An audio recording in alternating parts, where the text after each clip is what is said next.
तो आइए स्टूडेंट्स, आपके इस लेसन से कुछ ग्रामर सीखते हैं। ठीक है बेटा, देखते हैं। To describe any person, place और thing, adjectives are used to tell their size, colour, age, origin, ETC etcetera. Okay बेटा, पहले इतना समझते हैं हम लोग। टू डिस्क्राइब एनी पर्सन, किसी भी आदमी को डिस्क्राइब करने के लिए, या जगह को या चीज को डिस्क्राइब करने के लिए हम लोग यूज करते हैं बेटा एडजेक्टिव्स को। ठीक है, बेसिकली एडजेक्टिव्स होता क्या है, जो नाउन या प्रोनाउन के बारे में कुछ भी बताए, नाउन या प्रोनाउन के बारे में कुछ भी बताए। लास्ट टाइम बताया था आपको कि an adjective is a word that describe a noun और प्रोनाउन। एडजेक्टिव ऐसा वर्ड होता है जो नाउन या प्रोनाउन को डिस्क्राइब करता है, उसके बारे में बताता है। ठीक है बेटा, फिर आगे देखेंगे हम। when two or more than two adjectives are used before a noun, they are usually used in the following order। ठीक है बेटा, यहाँ पे ऑर्डर है, फॉलोइंग ऑर्डर, राइट। ऑर्डर कहते हैं बेटा तरतीब को। ठीक है, फॉलोइंग ऑर्डर मतलब नीचे दिए गए तरतीब के मुताबिक ही यूज किया जाता है। मतलब क्या हुआ देखेंगे, जब सेंटेंस के अंदर में दो या दो से ज्यादा एडजेक्टिव्स के अल्फाज इस्तेमाल किए जाएंगे, तो उस वक्त उन अल्फाजों को एक तरतीब से डाला जाएगा। फॉर एग्जाम्पल, अगर हमें कोई सिफत लानी है, कोई सिफत को डालना हो, सिफत एडजेक्टिव्स ही कोई कहते हैं बेटा, उर्दू में एडजेक्टिव्स कहते हैं सिफत। ठीक है, जब दो या दो से ज्यादा सिफत को जब लगाना होता है हमें, सिफत विच मीन्स एडजेक्टिव्स। ठीक है, क्लियर है जी।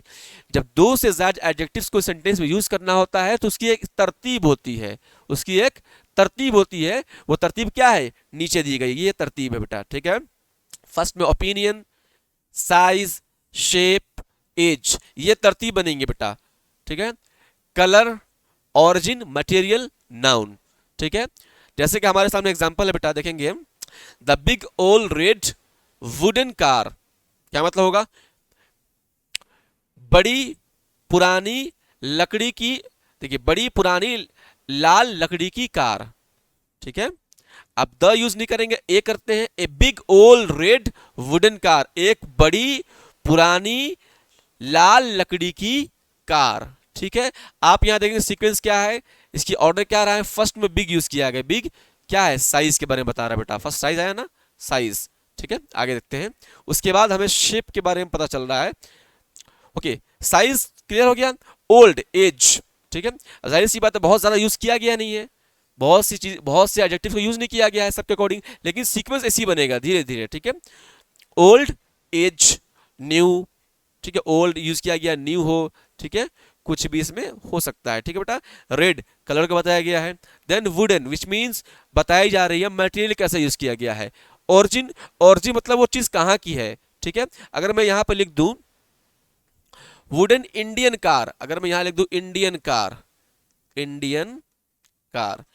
ठीक है, इंडियन कार, तो क्या हो जाएगा, ये ओरिजिन है, विच मीन्स कार कहां की है, तो कार इंडिया की है। ठीक है बेटा, और लास्ट में नाउन विच मीन्स ये रहा नाउन, लास्ट में नाउन। वुडन मतलब मटेरियल क्या है, तो मटेरियल में वुडन, ऑयल, ऑयल है या वुडन है, लेदर है या सिंथेटिक है, जो भी है मटेरियल का नाम यहाँ पे आता है। विच मीन्स जब एडजेक्टिव्स दो या दो से ज्यादा होते हैं सेंटेंस में, तब बेटा हम उस एडजेक्टिव्स को सीक्वेंस वाइज इसमें तरतीब के साथ लिखते हैं। ठीक है, बहुत से एडजेक्टिव्स यहाँ पर देखिए बेटा, यहाँ पर नाउन कौन है, कार। कार क्या है बेटा, यह नाउन है। आपने पढ़ा है एडजेक्टिव्स किसे कहते हैं, जो किसी नाउन या प्रोनाउन को डिफाइन करे, उसके बारे में बताए।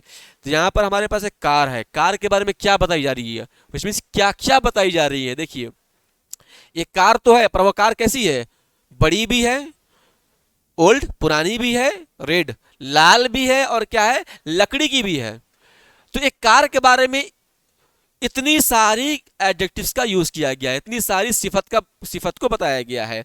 1 2 3 4, आप देख रहे हैं चार सिफतों को यहां पर लिखा गया है, बताया गया है सिर्फ एक कार के लिए। ठीक है, तो अगर इसी तरीके से अगर आप इन सारे सिफत को डालना चाहेंगे, ओपिनियन, ठीक है, जैसे कहेंगे a beautiful car, beautiful add कर देंगे उसमें। ठीक है, ठीक है बेटा, इतनी बात समझ में आ गई आपको बेसिकली। ठीक है, चलिए आगे बढ़ते हैं।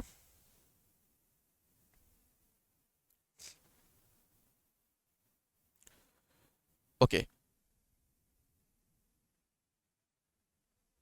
यहां देखिए, डिस्क्राइबिंग एन ऑब्जेक्ट, किसी भी एक ऑब्जेक्ट को डिस्क्राइब करिए, विच मीन्स तफसील से बताइए, तफसील से बताने के लिए, ठीक है बेटा, हाँ, right, very good. Describe an object which means एक ऑब्जेक्ट को डिस्क्राइब करिए। Read the following notice put up on A students notice board, ठीक है, ये एक आपको नोटिस दिख रहा है जो कि स्टूडेंट्स के नोटिस बोर्ड पे लगा हुआ होता है, ठीक है, पढ़ेंगे इसको। ये नोटिस किस लिए है, पहले हमें, हमारे पास हेडिंग है बेटा, देखिए हेडिंग क्या है,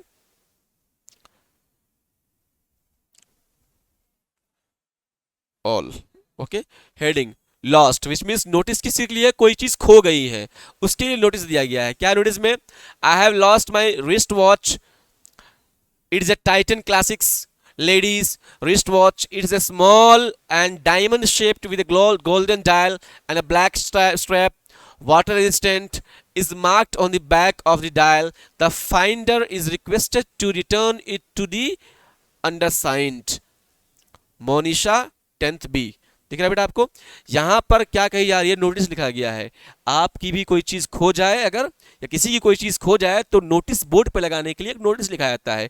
वो नोटिस लिखने का तरीका क्या होता है, फर्स्ट में हमें जो हमारी हेडिंग होती है, विच मीन जो चीज खोई हुई होती है, ठीक है, उसकी कुछ खोई हुई चीज है, तो जाहिर सी बात लॉस्ट है, तो हमें हेडिंग डालनी है लॉस्ट, लॉस्ट खोई हुई है। अब जो चीज खोई है उसकी डिस्क्रिप्शन डालना है डिटेल में, ठीक है बेटा, डिटेल में उस चीज की डिस्क्रिप्शन को हम ऐड करेंगे, ठीक है। डिस्क्रिप्शन में क्या क्या, I have lost my wrist watch, पहली बात तो आपने पता है मैंने खोया क्या है, तो I have lost my wrist watch, मैंने एक रिस्ट वॉच, हाथ घड़ी, हाथ की जो घड़ी होती है ना, उसे मैंने खो दिया है, ठीक है। उसके बाद आपको बतानी होती है, it is a Titan classics ladies wrist watch. अब वो घड़ी कैसी थी, तो वो घड़ी कैसी थी, देखिए टाइटन क्लासिक्स लेडीज थी wristwatch. It's a small and diamond shaped with a golden dial and black strap. तो यहां पर उस खोई हुई चीज की कंप्लीट डिस्क्रिप्शन दी जा रही है कि वो किस तरीके की वॉच थी। वाटर रेजिस्टेंट थी, is marked on the back of the dial, ठीक है, वाटर रेजिस्टेंट उसके पीछे, डायल के पीछे में निशान, घड़ी को आप पलट के देखेंगे तो वहां पर वाटर रेजिस्टेंट लिखा होगा। ये सारी डिस्क्रिप्शन दी जा रही है। फिर एट लास्ट में क्या कही जा रही है, द फाइंडर विच मीन्स जिसको ये मिलेगा, जो इसको पाता है, is requested to return it to the undersigned, उससे ये रिक्वेस्ट किया जा रहा है, उससे गुजारिश है कि इस चीज को अंडरसाइंड के पास लौटा दे, विच मीन्स जो जिसका नीचे साइन किया गया है उस बच्चे तक इस चीज को पहुंचा दे, ठीक है बेटा। तो इस तरीके से हम किसी भी ऑब्जेक्ट की डिस्क्रिप्शन को लिखते हैं कंप्लीटली, ठीक है बेटा। आगे बढ़े, आइए इसको और डिटेल में समझते हैं इसी चीज को। Notice details in description, first में हमारे पास क्या है, ब्रांड नेम, ठीक है, ब्रांड नेम तो क्या था, क्लासिक लेडीज, ब्रांड का नाम क्या था, क्लासिक लेडीज। ऑब्जेक्ट को डिफाइन करना होता है, ऑब्जेक्ट को बताना होता है, डिटेल में डिस्क्रिप्शन देना होता है कि ऐसी ऐसी चीज अगर इस क्वालिटी की या इस तरह की चीज आपको मिले, वो मेरी चीजें मुझ तक लौटा देना। तो किस तरह की, तो उसी डिफाइन करने के लिए बिल्कुल क्लियर डिस्क्रिप्शन दिया जा रहा है। क्लासिक लेडीज वॉच है, ब्रांड क्या है, classic ladies, size and shape कैसा है, स्मॉल डायमंड शेप उसकी साइज है, ओके। कलर कैसा है डायल का, तो गोल्डन, डायल के कलर क्या है, golden, okay. Colour of strap, strap जो बांधी जाती है उससे कलर क्या है, तो ब्लैक है।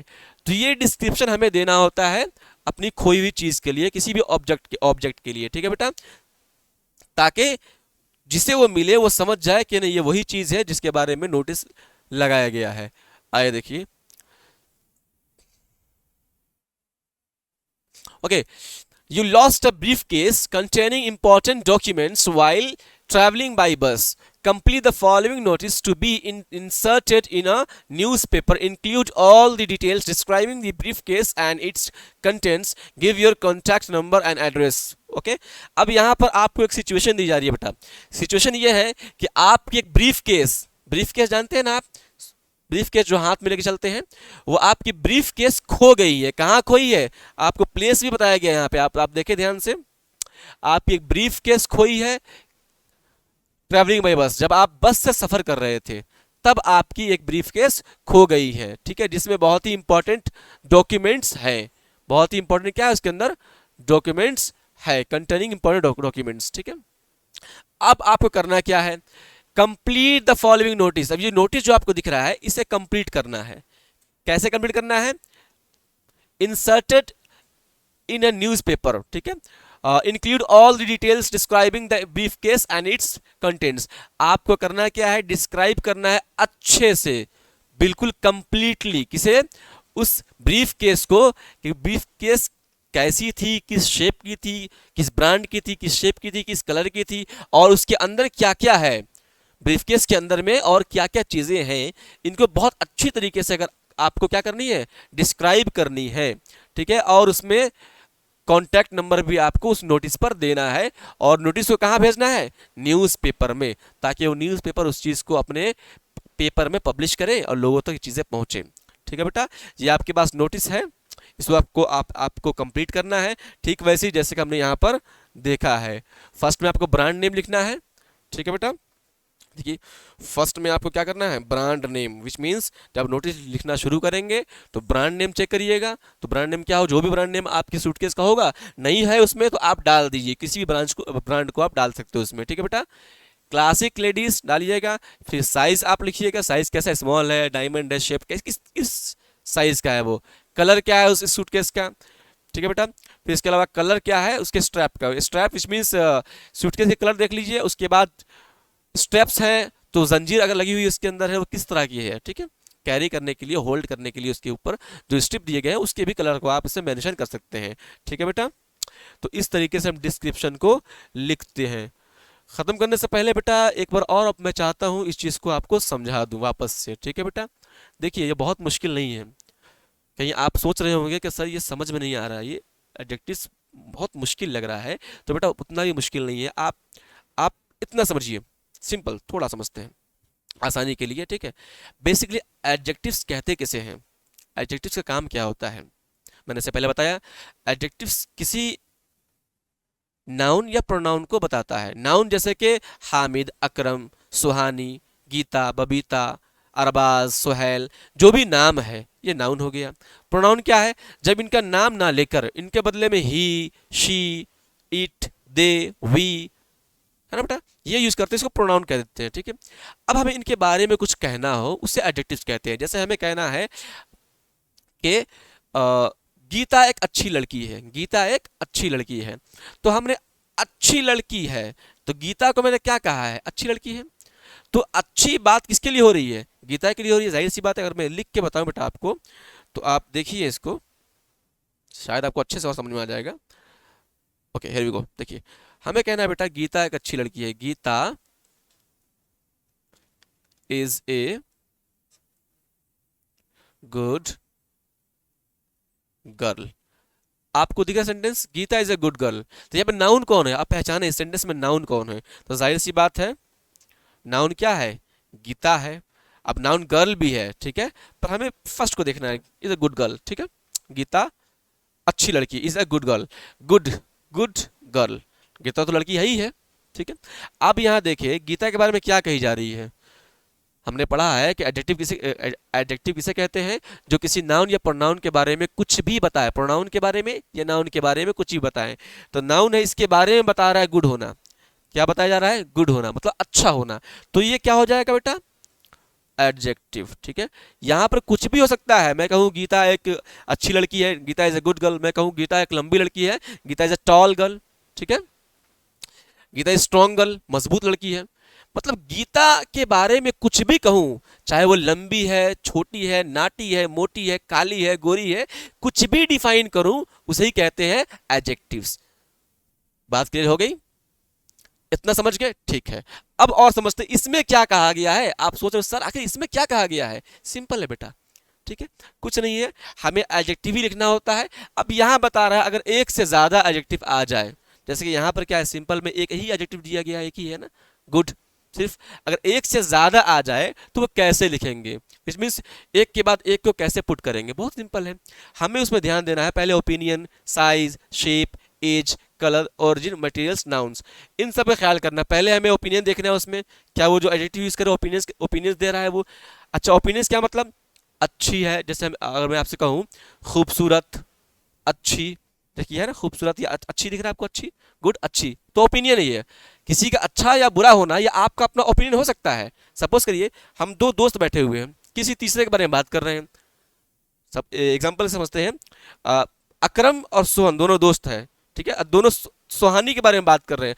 ऐसा हो सकता है कि अकरम को पसंद है सुहानी पर सोहन को सुहानी पसंद नहीं है, ठीक है ना। तो ये ओपिनियन हुआ, ये क्या है, दोनों की ओपिनियन, इसके नज़र में वो सही है, उसके नज़र में वो सही नहीं है, ओपिनियन है। तो ओपिनियन को पहले लिखेंगे, उसके बाद साइज की बात करते हैं। अगर सेंटेंस में साइज के बारे में बात की जा रही हो तो साइज को उसके बाद लिखेंगे, फिर शेप को लिखेंगे, फिर एज को लिखेंगे। एज में क्या क्या है बेटा, या तो एज उम्र हो सकती है, या फिर ओल्ड, जैसे ओल्ड लिख रहा है ना, ओल्ड, ठीक है, यंग है ना बेटा, ओल्ड यंग, इस सारी एज में डाल सकते हो उसको। फिर कलर देखेंगे, जिस भी कलर में हो वो कलर लिख लेंगे। फिर ओरिजिन, ओरिजिन विच मीन्स वो चीज़ कहाँ की है, ठीक है, स्कूल की है, किस देश की है, किस प्लेस की है, कुछ भी डाल सकते हैं इसमें। फिर मटेरियल, फिर नाउन, बहुत मुश्किल नहीं है, ठीक है।